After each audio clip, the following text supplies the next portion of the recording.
عراق وار کے خلاف تو برطانیہ کو فائدہ ہو رہا تھا عراق وار سے. وہ تیل کی جنگ تھی، لیکن لوگوں نے نکلے، انہوں نے کہا آپ بڑا غلط کر رہے ہیں، آپ جھوٹ بول رہے ہیں. تو قوم نکلی. یہ زندہ قوم کی نشانی ہے. تو میری آج اپنی قوم سے بھی یہ ہے کہ وہ، اور میں آپ کو بعد میں اس کے اوپر بھی آؤں گا جب میں اپنی تقریر ختم کروں گا کہ آگے ہم نے کرنا کیا ہے. لیکن میں اپنی قوم کو بھی کہتا ہوں کہ اگر آپ اس طرح کی چیز کہ ایک باہر سے سازش ہو کے گورنمنٹ گر رہی ہے اور وہ پلان کر کے پورا ایک پلاٹ ہے جس کے اوپر میں ابھی بعد میں بتاتا ہوں، تو یہ آپ نے اپنے آپ کو بچانا ہے. جو اپنے بچوں کا مستقبل بچانا چاہتا ہے اس ملک میں،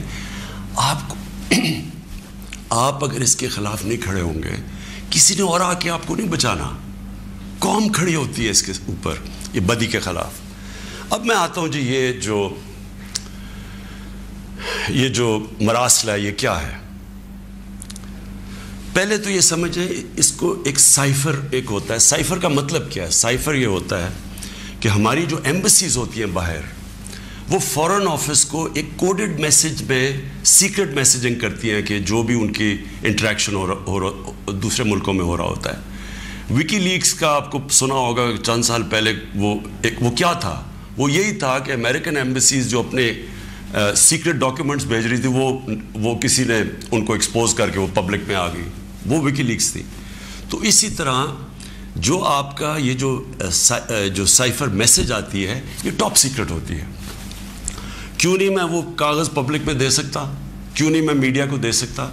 کیونکہ اس کے اوپر کوڈ ہوتی ہے، اور اگر ہم وہ سائفر پبلش کر دیں تو باہر کی دنیا کو پتہ چل جائے گا کہ پاکستان کی کوڈ کیا ہے.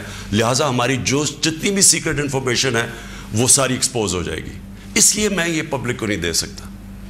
لیکن آپ یقین کریں کہ میں اتنا میرا دل ہے کہ پبلک یہ خود اپنی آنکھوں سے دیکھے کہ یہ کیا تھا. اب میں آپ کو بتاتا ہوں یہ ہوا کیا. ہوا یہ کہ ہمارا امریکہ میں جو امبیسڈر تھا، اس کی ایک ملاقات ہوئی امریکن آفیشل کے ساتھ. اب امریکن آفیشل جو تھا، اس کی بس صرف میں تھوڑی سی بات آپ کو بتاتا ہوں کہ اس نے کہا کیا. اس نے پہلے کہا کہ جی عمران خان کو روس نہیں جانا چاہیے تھا. وہ بڑا اس نے کوشش کی امبیسڈر نے بتانے کے لیے کہ اس کی وجوہات، ایک کنسنسس تھا، پہلے سے پلان بنا ہوا تھا. لیکن اس نے کہا نہیں، یہ صرف عمران خان نے فیصلہ کیا. پھر وہ جو کہتا، اور میں یہ چاہتا ہوں آپ قوم ذرا غور سے میری بات سنیں کہ اس نے کہا کیا. اس نے کہا کہ اگر آپ عمران خان کو اور اس نے کہا ابھی عدم اعتماد درج نہیں ہوا تھا پاکستان میں، اس سے پہلے یہ کہہ رہا ہے، یعنی اسے پتا تھا کہ عدم اعتماد آنے والی ہے. کہتا کہ اگر عمران خان اس میں سے بچ جاتا ہے عدم اعتماد سے، تو پاکستان کو بڑا مشکل یعنی کانسیکوینسز فیس کرنے پڑیں گے. تکبر دیکھیں کہ اگر عمران خان یعنی سٹنگ پرائم منسٹر، اگر وہ نہیں ہٹتا اس میں سے تو پاکستان کو نقصان ہوگا. اور پھر کہتا لیکن اگر وہ ہار جاتا ہے تو پاکستان کو معاف کر دیا جائے گا. یعنی یہ بھی نہیں اس نے کہا کہ اگر وہ نہیں آتا تو جو بھی دوسرا آئے گا پہلے ہم دیکھیں گے وہ کیا کر رہا ہے، پھر ہم اس کو معاف کریں گے. نہیں، اس نے کہا جو بھی آئے گا معاف کر دے گا. یعنی کہ اس کو پتا تھا کہ کس نے آنا ہے، کس نے اچکن سلوائی ہوئی ہے، کون تیاری میں بیٹھا ہوا ہے، اسے سب پتا تھا، تو اس کو معاف کر دیں گے. اب میں آج آپ کے سامنے میں اصل میں جو بات کرنا چاہتا ہوں وہ یہ ہے کہ دیکھیں ہم 22 کروڑ لوگ ہیں. 22 کروڑ لوگوں کے لیے کتنی توہین ہے کہ ایک حکم دے رہا ہے 22 کروڑ لوگوں کے الیکٹڈ سربراہ کو.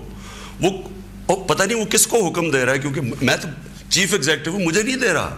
وہ کسی کو کہہ رہا ہے کہ اگر یہ آپ کا پرائم منسٹر بچ جاتا ہے تو آپ کو فیس کرنے پڑیں گے کانسیکوینسز. اور پھر کہتا ہے کہ اگر یہ ہٹ گیا تو معاف کر دیں گے ہم آپ کو. میں صرف آپ کو یہ کہنا چاہتا ہوں کہ میرے پاکستانیوں، اگر ہم نے اس طرح ہی زندگی گزارنی ہے تو ہم اپنے آپ سے سوال پوچھیں کہ ہم آزاد ہوئے کیوں تھے؟ ہم کیوں 23 مارچ کو سیلیبریٹ کرتے ہیں؟ ہم کیوں جناب 14 اگست کو بڑا جشن بناتے ہیں؟ اگر ہم نے اسی طرح رہنا ہے کہ باہر سے حکم آ رہا ہے کہ جی آپ نے اگر اس کو نہ ہٹایا، اور پھر ہوتا کیا کہ وہ شروع ہو جاتی ہے، ایک دم ہمارے لوگ جانے شروع ہو جاتے ہیں، ہمارے جو اپنی پارٹی کے ایک دم پتہ چلتا ہے جی، ان کو ایک دم پتہ چلا کہ وہ تو جی تحریک انصاف تو بڑی گورنمنٹ بہت ہی بری ہے جی، عمران خان کی ساری برائیاں ان کو پتہ چل جاتی ہے، اور وہ سارے ادھر اور ان کو بند کرنا شروع کر دیتے ہیں سندھ ہاؤس میں، اور وہ سارے ایک دم سارا ڈرامہ شروع ہو جاتا ہے۔ میڈیا کے اندر بھی پیسہ چل رہا ہوتا ہے، میڈیا کی یعنی میڈیا کو بھی شرم نہیں آئی کہ ایک لوگ پارٹی کے ٹکٹ پہ الیکٹ ہو کے دوسری پارٹی میں جا رہے ہیں، سب کو پتہ ہے پیسے لے، وہ بھی اس کی سپورٹ کر رہا، بڑا جشن بنایا جا رہا ہے جی وہ گورنمنٹ گر رہی ہے، یعنی جس طرح کوئی بہت بڑا کارنامہ ہو گیا یہ۔ اور پھر ہمیں آہستہ آہستہ چیزیں پتہ چلنا شروع ہوتی ہیں، پتہ یہ چلتا ہے کہ ان کے ڈپلومیٹس، امریکہ کے ڈپلومیٹس ہمارے لوگوں سے مل رہے ہیں چند مہینے پہلے، میرے اپنے دو آ کے، ایک میرا کے پی کا منسٹر عاطف خان، وہ مجھے بتاتا ہے کہ ہماری شندانہ ہماری ایم این اے ہے، وہ کہتے جی ہمیں امریکن ایمبیسی میں بلا کے انہوں نے باقاعدہ کہا کہ یہ عدم اعتماد آنے لگی ہے عمران خان کے اوپر، اور ان سے بڑی لمبی، یعنی چند مہینے پہلے ان کو پتا تھا کہ آ رہی ہے عدم اعتماد۔ تو آہستہ آہستہ پتا چلا کہ یہ تو پورا پلان بنا ہوا تھا، تو یہ پوری اسکرپٹ چل رہی تھی یہاں۔ تو میں پھر اپنی قوم سے کہنا چاہتا ہوں کہ دیکھیں یہ ضروری ہے ہم سب کے لیے فیصلہ کرنا کہ ہم کیا چاہتے ہیں۔ ہم ایک آزاد قوم بننا چاہتے ہیں، خوددار قوم بن کے رہنا چاہتے ہیں، یا اس طرح کے غلام چاہتے ہیں؟ اور کس طرح کے غلام؟ کیوں ان کو پتا تھا کہ جناب شیروانی سلائی ہوئی ہے شہباز شریف نے؟ اس نے باقاعدہ میسیجنگ کی، اس نے کہا جناب بیگرز آر ناٹ چوزرز، ان کو میسیج کہ جی جو مقروض ملک ہوتا ہے اس کو غلامی کرنی پڑتی ہے، بیگرز آر ناٹ چوزرز۔ وہ دوسرا ان کا منسٹر بھیجتا ہے جی ہم تو لائف سپورٹ مشین پہ ہیں، تو وہ تو جب امریکہ چاہے بند کرتے، یعنی ہم تو ہیں غلام۔ پہلے تو ان دونوں سے پوچھو کہ آپ 30 سال سے یہ ساری آپ کی پارٹیز حکومت میں تھیں، تو کس نے یہ لائف سپورٹ مشین اور یہ مقروض کیا ملک کو؟ یہ کیا 3.5 سال میں ہوا ہے؟ 30 سال سے تو آپ پاور میں بیٹھے ہوئے ہیں، اور آج آپ کہہ رہے ہیں کہ جی کیونکہ جی ہمیں پر قرضے چڑھے ہوئے ہیں تو ہمیں تو غلامی کرنی پڑے گی۔ مجھے یہ قوم کے سامنے میں رکھتا ہوں، دیکھیں مجھے تو مغرب باقی سب سے بہتر جانتی ہے، اگر کسی کو بھی وہ جانتی ہے اس ملک میں وہ عمران خان کو جانتی ہے، مجھے تو 23 سالوں سے وہ جانتے ہیں لوگ، میری تو ان کے پاس ساری پروفائل پڑی ہے، تو وہ کیوں یہ کہہ رہے ہیں کہ جی اس کو نکالنا ہے؟ کیا میں نے ان کے غلطی کی ہے؟ کیا جرم کیا ہے؟ اور میں آپ کو بتاتا ہوں جرم کیا ہے۔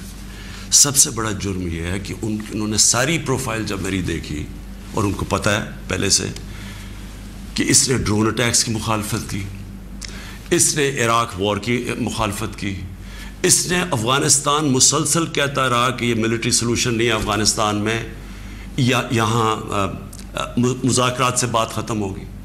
اس نے ڈرون اٹیکس جب ہوئے یہاں، یہی جو بیگرز آر ناٹ چوزرز، یہ اور اس کا بھائی جب پاور میں تھے اور آصف زرداری، تو 400 ڈرون اٹیکس جب پاکستان میں ہوئے تو کس نے بولا؟ کس نے مظاہرے کیے؟ کس نے دھرنے دیے؟ عمران خان نے دیے۔ تو ان کو سب پتا تھا، ان کو یہ پتا ہے کہ عمران خان نہ اس کی کوئی چوری کے پیسے باہر پڑے ہیں، نہ اس کی کوئی جائیداد باہر پڑی ہے، نہ اس کے کوئی باہر بینک اکاؤنٹس ہیں، یعنی کہ وہ کنٹرول نہیں ہو سکتا۔ تو لہٰذا یہ اس کا قصور ہے کہ کیونکہ وہ ہمارا پتلا نہیں بن سکتا، اس لیے اس کو ہٹانا بڑا ضروری ہے۔ اور یہ سارا کچھ جو ڈرامہ ہو رہا ہے یہ صرف ایک آدمی کو ہٹانے کے لیے ہو رہا ہے۔ تو ان کی کیا ان کو خاصیت پسند ہے؟ ان کو پتہ ہے کہ یہ اپنے پیسے کے لیے یہ اس ملک کی ہر قسم کی قربانی دینے کے لیے تیار ہے۔ 400 ڈرون اٹیکس میں نے بتایا، یہ کبھی ان کے منہ سے سنا تھا؟